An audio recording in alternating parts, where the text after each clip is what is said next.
7 noches. El mismo umbral, la misma luz al fondo, el mismo peso sobre el pecho que me despertaba exactamente a las 3 de la madrugada, con el corazón desbocado y los ojos húmedos sin saber bien por qué. Si alguna vez has tenido un sueño que regresa una y otra vez, como si algo dentro de ti necesitara que lo escuches, entonces sabes exactamente de qué estoy hablando, y quizás lo que voy a contarte hoy sea también para ti.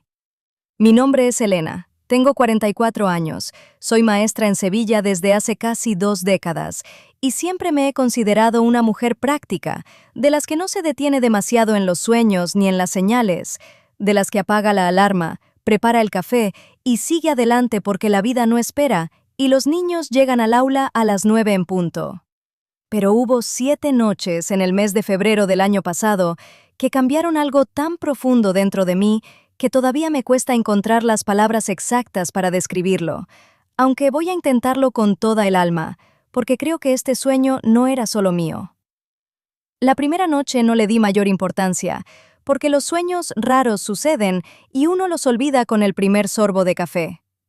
Me encontré en un lugar que reconocía sin haber estado nunca allí,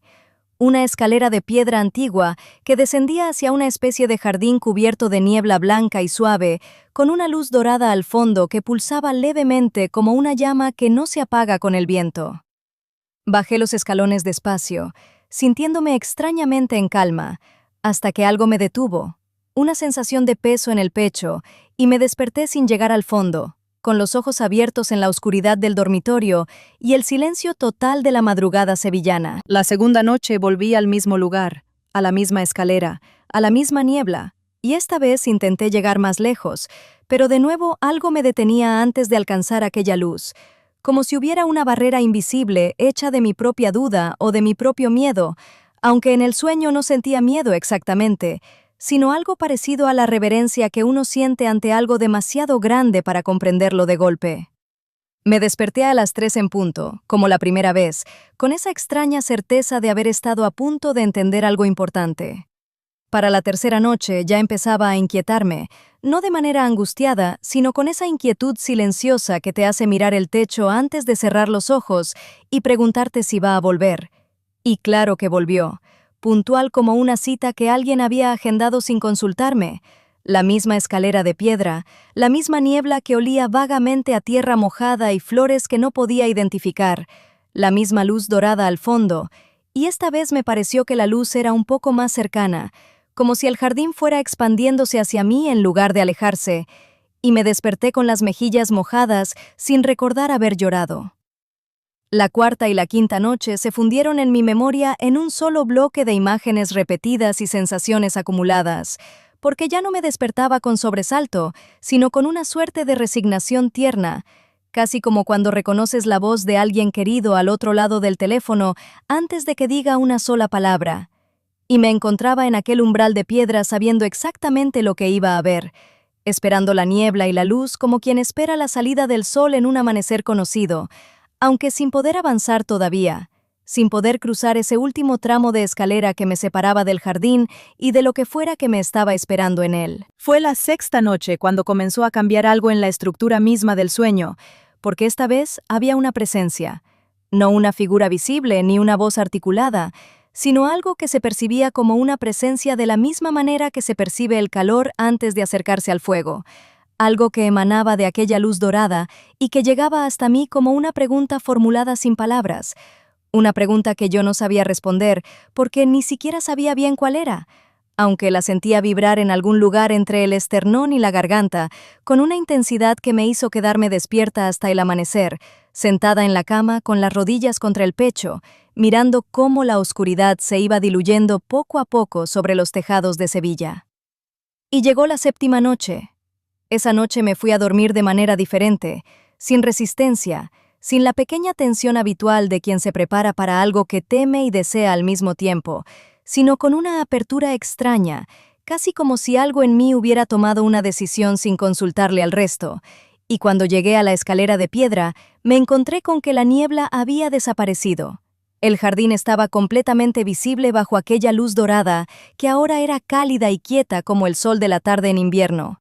y yo no sentí el peso en el pecho que me había detenido todas las veces anteriores, sino que bajé los últimos escalones con una ligereza que no reconocía en mí misma desde hacía muchos años, quizás desde la infancia, quizás desde antes. Lo que encontré al llegar al jardín no era lo que esperaba, porque no había nadie esperándome, no había una figura, no había una voz, no había una revelación dramática ni un mensaje escrito en las piedras, sino simplemente el jardín mismo, lleno de plantas que no reconocía, pero que me parecían familiares de una manera que no podía explicar con lógica, con el olor a tierra y flores que había percibido vagamente las noches anteriores y que ahora era pleno y real, como el olor del patio de mi abuela en Carmona cuando yo tenía 6 años, y me senté en el suelo entre aquellas plantas desconocidas y familiares, y sentí algo que no tenía nombre, pero que si tuviera que describirlo, diría que era como volver a casa después de un viaje muy largo, como recordar algo que nunca supe que había olvidado. Y entonces entendí. No entendí el sueño en el sentido de descifrar un símbolo o resolver un enigma, sino que entendí algo sobre mí misma que llevaba años mirando de reojo sin querer verlo directamente, algo que tenía que ver con la distancia que había puesto entre yo y mi propia vida interior, con los años de hacer y hacer y hacer, sin detenerme a preguntar si lo que estaba haciendo me llenaba o simplemente me ocupaba. Con el agotamiento que había normalizado tanto que ya ni siquiera lo reconocía como agotamiento, sino como el estado natural de una mujer de mi edad con mis responsabilidades. Señor, tú que conoces los sueños que el alma no puede pronunciar en vigilia, tú que hablas en imágenes cuando las palabras se quedan cortas, gracias por haber llamado 7 veces a esa puerta que yo mantenía cerrada por costumbre y no por convicción. Gracias por la paciencia de la luz que esperó a que yo estuviera lista para bajar los últimos escalones. Gracias por el jardín que olía a mi abuela y a mi infancia y a todo lo que soy cuando dejo de esforzarme en ser otra cosa. Gracias por este sueño que no era una advertencia sino una invitación. No un aviso de lo que me falta, sino un recordatorio de lo que ya tengo y no había sabido ver.